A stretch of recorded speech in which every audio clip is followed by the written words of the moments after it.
Professional career development চ্যানেলে সবাইকে জানাই আবারও স্বাগত। আজকের বিষয় হচ্ছে থিওরি অফ চেঞ্জ, টিওসি। এই বিষয় নিয়ে আলোকপাত করব। আজ আছি আমি Ashim Kumar Saha, freelance consultant researcher. প্রথমে আমরা একটা ভিডিও ক্লিপের মাধ্যমে শুরু করার চেষ্টা করব। আপনারা জানেন যে থিওরি অফ চেঞ্জটা কি, টিওসিটা কি? জানেন যে কোনো প্রজেক্ট সাইকেল ম্যানেজমেন্ট বা রেজাল্ট বেস ম্যানেজমেন্ট ফ্রেমওয়ার্কে কাজ শুরুর আগে আমাদের প্রবলেম ট্রি অ্যানালিসিস করতে হয়, তারপরে theory of change, result base management, result চেইনটা দেখতে হয়, ইফ অ্যান্ড দেন। ঠিক কোনো প্রকল্প সঠিকভাবে পরিচালিত হচ্ছে কিনা এবং সেটা ফেইলার বা সাকসেস কতটুকু হবে, তার main paradigm theory of change.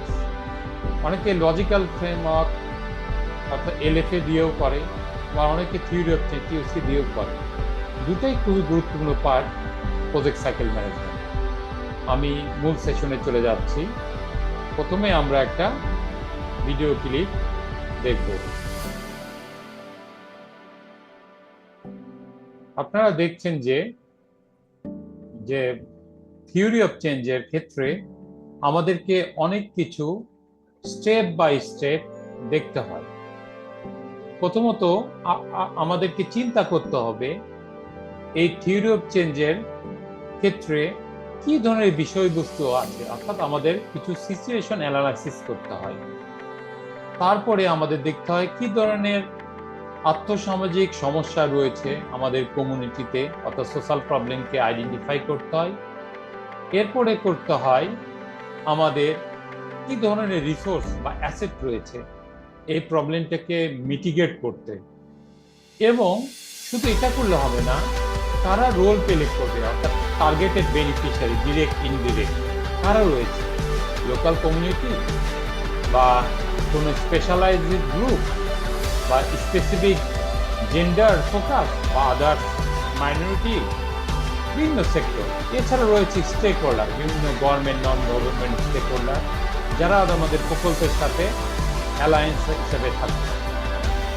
এছাড়া আমাদের দেখতে হয় আউটকাম, প্রত্যাশিত ফলাফল, অর্থাৎ আমরা জানি ইনপুট অ্যাক্টিভিটিস, আউটপুট আউটকাম।